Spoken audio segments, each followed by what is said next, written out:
जाते हैं। क्या जूते को सर पर रख सकते हैं? क्या रखेंगे अपने जूते सर पे रखेगी? जवाब दीजिए मेरा, उसको सर पर रखोगी? कॉमन सेंस वाली बात कीजिए।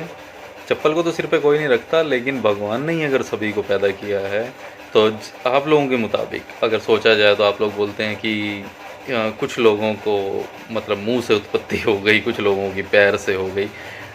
फिर भी अगर देखें तो डीएनए तो सेम ही होगा ना भगवान का, चाहे वो पैर का हो या मुंह का, या फिर उस चीज़ को भी आप भगवान के डीएनए के को भी अलग मानते हैं कि भगवान के भी पैर का डीएनए अलग है, मुंह का डीएनए अलग है, हाथ का डीएनए अलग है।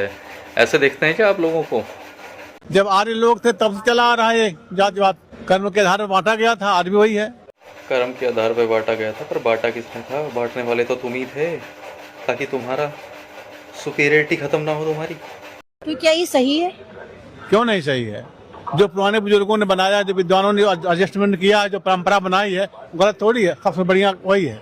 एक तो ऐसे लोगों को विद्वान कहना बंद कीजिए कि विद्वानों ने ये बनाया है।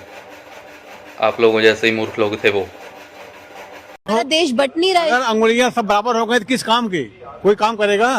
सबका अपना अलग अलग वर्ग है। किधर चलो, वहाँ चलो, ठीक है। क्यों हटाया? तो सबका अलग अलग वर्ग सिर्फ जाति आधार पे ही है या कर्म के आधार पे भी है आप लोगों के मुताबिक?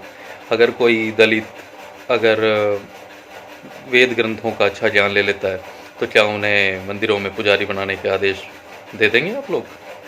आप क्या करते हैं सर? मैं टीचर हूँ, इंटर कॉलेज टीचर हूँ। तो छोटे बड़े में बांटने का काम एक टीचर का तो नहीं होना चाहिए ना सर? क्यों नहीं होना चाहिए भाई? वाह, क्या बात कही है। क्लास में 60 बच्चे होते हैं, एक बंदा खड़ा होकर पढ़ाता है।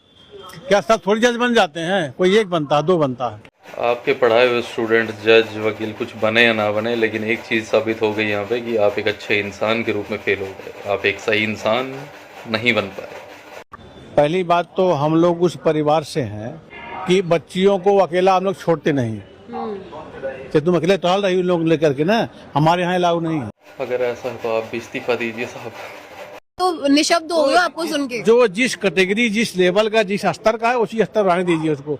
बदल नहीं पाएंगे, क्योंकि जब भगवान ने नहीं बराबर कर पाया तो हम लोग क्या कर पाएंगे? ये सब देखने के बाद ही ये सब कहा गया कि ब्राह्मण से नहीं ब्राह्मणवाद से दिक्कत है। कई लोगों को बुरा लगेगा, बट सच है, और सच हमेशा कमेंट में बता दीजिएगा। और ये अकेले नहीं है, ऐसे ना जाने कितने ही किस्से हैं जिनमें जातिवाद को बहुत बढ़ावा दिया गया है।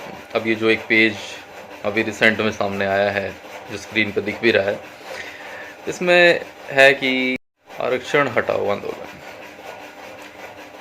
चलिए, आप लोग इस चीज़ के लिए आप खड़े हो रहे हैं, बहुत अच्छी बात है, आप होते रहिए। लेकिन दिमाग लगा के अगर आप सोचेंगे तो इसके अलावा एक और चीज़ भी थी हमारे समाज में, जिसको कहते हैं जातिगत भेदभाव। अगर आप ये चैनल का नाम रखते कास्ट हटाओ आंदोलन, तो सोचिए आपकी मांग बिना कुछ किए वैसे ही पूरी हो जाती।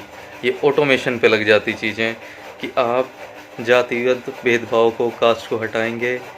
आपकी ये जो मांग है, जिस चीज़ के लिए आपने ये पेज बनाया है, ये ऑटोमेटिक पूरी हो जाएगी। सोचिएगा ज़रूर। लेकिन ये लोग कतई ऐसा नहीं करेंगे, क्योंकि इन्हीं से तो इनका धंधा, इनकी रोटियां चल रही हैं। Shame on you.